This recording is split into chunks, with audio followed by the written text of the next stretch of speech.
Ce podcast est généré automatiquement à partir de sources publiques. Bonne écoute. Bonjour et bienvenue dans Piste ouverte, votre rendez-vous quotidien avec l'actualité brûlante du sport automobile. Aujourd'hui, 6 mai 2026, nous plongeons au cœur d'un écosystème en pleine effervescence, où se côtoient légendes du passé, promesses de l'avenir et enjeux économiques colossaux. Exactement, et l'actualité est particulièrement riche cette semaine avec des événements qui nous rappellent la diversité et la passion qui anime ce sport, des routes de France aux circuits internationaux. Commençons par un incontournable qui fait vibrer les passionnés d'anciennes, le Tour Auto 2026.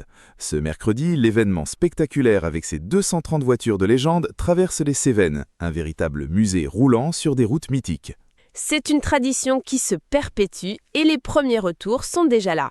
La première étape entre Paris et Clermont-Ferrand a déjà livré ses premiers résultats et des images magnifiques.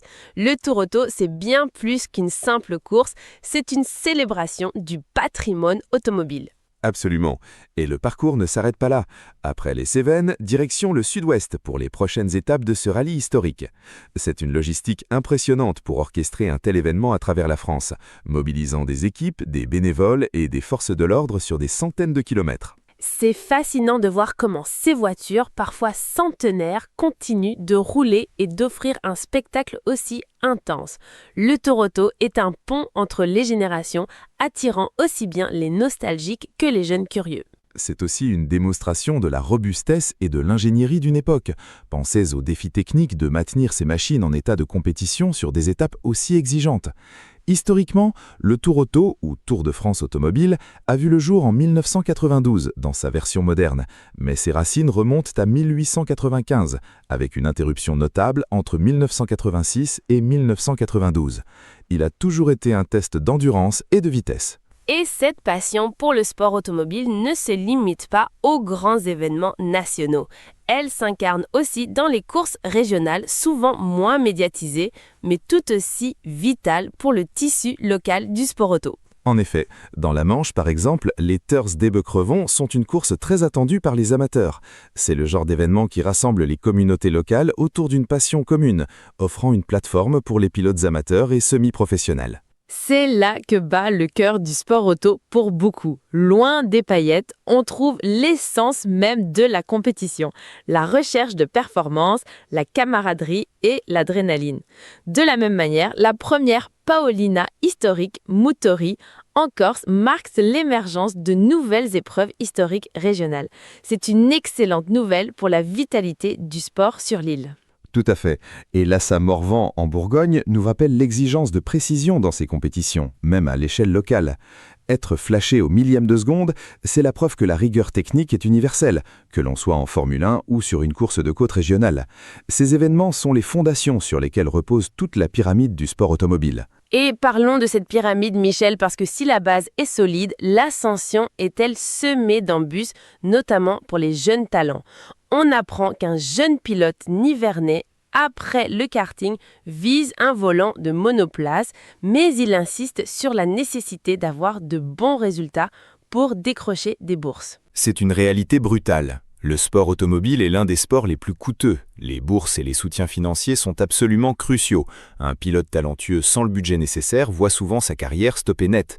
C'est un véritable goulot d'étranglement qui limite l'accès à l'élite à ceux qui ont les moyens ou la chance de trouver des sponsors importants. C'est une problématique mondiale. Combien de talents potentiels ne verront jamais le jour faute de financement?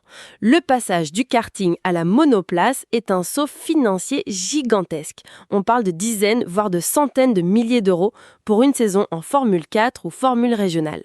Précisément, et les constructeurs et les équipes de pointe sont constamment à la recherche de ces pépites. Mais la concurrence est féroce. Des programmes comme la Ferrari Driver Academy ou la Red Bull Junior Team existent, mais les places sont extrêmement limitées. Pour la grande majorité, c'est une bataille financière avant d'être une bataille sur la piste. En parlant de l'élite et de l'ingénierie de pointe, nous avons vu Chris Harris mettre à l'épreuve la GMA T50S Niki Lauda, cette hypercar à 3,4 millions d'euros. C'est l'autre extrême du spectre. Ah oui, là on est dans un tout autre monde. La Geama T50S Niki Lauda n'est pas juste une voiture, c'est une œuvre d'art roulante, un chef-d'œuvre d'ingénierie automobile. C'est le summum de ce que l'on peut concevoir en matière de performance et d'exclusivité. Gordon Murray Automotive, avec cette création, rend hommage à une légende, Niki Lauda, et repousse les limites techniques. C'est une machine conçue pour la piste avec un moteur V12 atmosphérique, une philosophie puriste et une attention aux détails quasi obsessionnelle. C'est le genre de véhicule qui fait rêver, mais qui reste inaccessible à l'immense majorité. C'est la vitrine technologique de l'industrie, un banc d'essai pour des innovations qui, parfois, ruissellent vers des véhicules plus conventionnels. Mais surtout, c'est un marché de niche pour une clientèle ultra fortunée, cherchant l'expérience de conduite la plus pure et la plus extrême. Cette exclusivité nous amène naturellement à parler de la Formule 1 et plus particulièrement du Grand Prix de Miami qui incarne à merveille le virage ultra luxe et commercial pris par la discipline. On parle de billets à 20 000 $, de marques de luxe et de célébrités. C'est le pactole, Laura. Miami est devenu l'archétype du Grand Prix spectacle, où l'expérience autour de la course est aussi importante, sinon plus, que la course elle-même pour une certaine catégorie de public.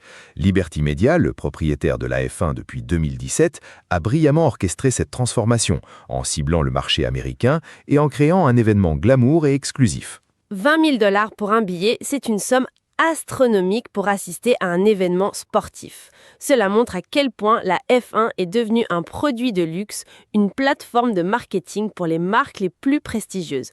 On est loin des tribunes populaires d'antan. C'est une stratégie délibérée pour maximiser les revenus. Les retombées financières sont colossales, non seulement pour les organisateurs et la F1, mais aussi pour l'économie locale. Miami bénéficie d'une injection de capitaux significative grâce à l'afflux de touristes fortunés et de personnalités. Cependant, cela soulève des questions sur l'accessibilité du sport pour le fan moyen.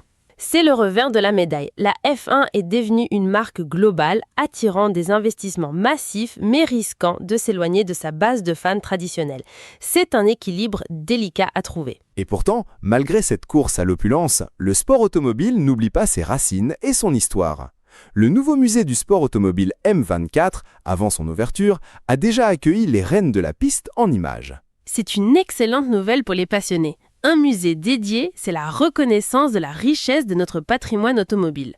Voir ces machines légendaires faire leur entrée, c'est comme assister à l'intronisation de monarques. C'est crucial de préserver et de mettre en valeur ces véhicules qui ont écrit l'histoire. Un musée comme le M24 permet aux nouvelles générations de comprendre l'évolution technologique, les exploits sportifs et l'ingéniosité humaine qui ont façonné ce sport. La création de tels lieux est essentielle pour maintenir la flamme et inspirer de futurs ingénieurs et pilotes. C'est un lieu qui va raconter des histoires, celles des pilotes emblématiques, des innovations techniques et des moments de gloire. Cela ancre le sport automobile dans une dimension culturelle au-delà de la simple compétition. Absolument.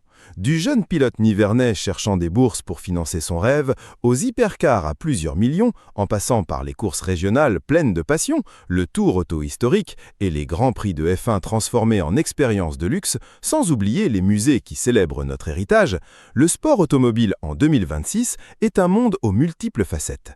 Il est à la fois ancré dans une tradition forte et tourné vers un avenir qui mêle technologie, performance et enjeux économiques majeurs. C'est ce qui fait la richesse de Piste Ouverte, pouvoir explorer toutes ces dimensions.